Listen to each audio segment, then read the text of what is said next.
What's up, everybody? Welcome back to my YouTube channel. Excuse me, I'm kind of recovering from probably some kind of pharyngitis here. My voice isn't exactly where I would like it to be, but here I am. I'm excited. I'm excited to be here with you because I have some themes in my life that they just keep coming up from the deepest parts of my soul. My conscience is begging me to articulate them. So here I am, articulating them to you. So thank you for being here. The first word is momentum. The second one is incentive. You know, we are individuals, right? But yet, we exist within these psychosocial systems. These environments could be at home, could be at work. But at the end of the day, we know what it feels like within those complex systems. We know whether or not we feel good, bad, in control, or out of control. And this relationship we have to ourselves within these complex social worlds is highly, highly individualized and subjective. There is this relative experience of consciousness, self-consciousness, and it must be honored, it must be respected. And within those complex worlds, there's you, but then there's what you will, what you choose, and whether or not that choice that you make day to day lines up in some sense with the future, with a vision, with some kind of deep value response. I believe this is where emotional health starts to take off. When we start to have this ability to really emotionally regulate in pursuit of meaningful goals, we feel momentum. Now, momentum starts to create positive feedback loops as we start to see a psychological feeling of positive affect, grounded in being itself, in line with the highest values we have. We light up, and we continue to light up. And of course, life can become difficult. But I think if we see that, we start to have faith. And faith is what we need as human beings. That feeling of being willing to sacrifice is the pinnacle of the neocortex. So we need momentum. We need positive emotion. But positive emotion is not made in isolation. See, positive emotion is almost like a reflex within the social world. We find meaning, we find inspiration, not on our own, but through social engagement in some kind of meaningful social role.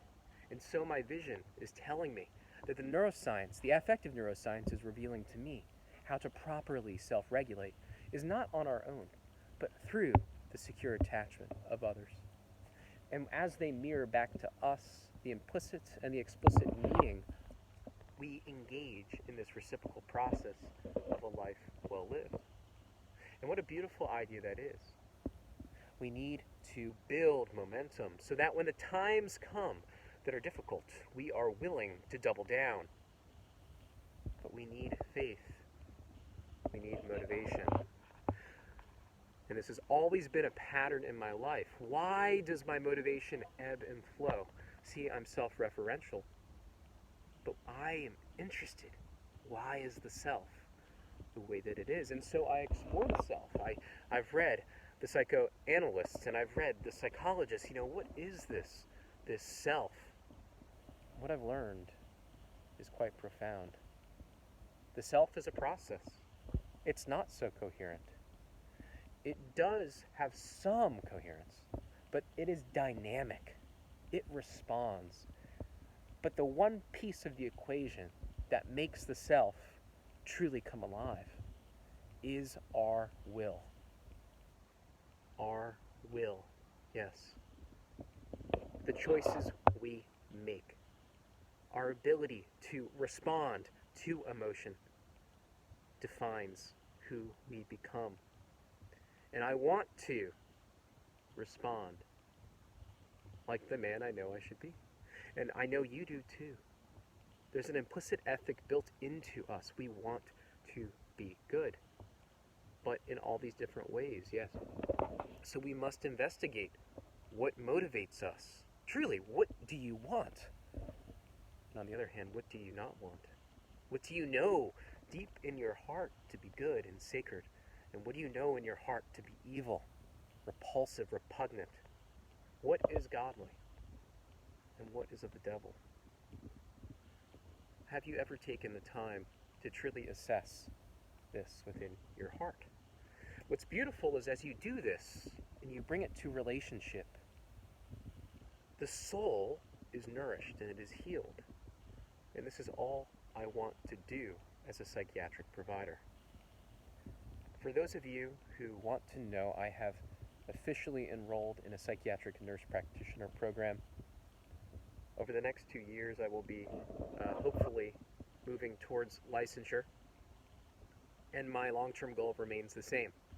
I want to do training in psychotherapy. I want to provide judicious and conservative psychopharmacological medicine. See, medicine does not teach us how to live. We have to learn how to live. We must live. See, pain and suffering will come, and medicine may be a tool. But most of the research suggests we cannot build lives as meaningfully on medicine. So we must be careful with our use of medicine. We must rely on the evidence-based practice, which is honoring the complex interaction between the individual and the environment, especially the early environment. For those of you who honor this vision, please let me know. I need all the help I can get. I envision myself training other people to respect the basic truth of how to help. I don't believe you need to be a doctorally prepared psychologist, nurse practitioner, or psychiatrist to do this work. I think all you need is a sense of your own heart, your conscience, and the will to do good. If you can secure a sense of safety in your life, then you can be someone that can anchor a suffering and hopeless soul. Find hope, find security, and then God will provide. Let me know what you think. Bye-bye.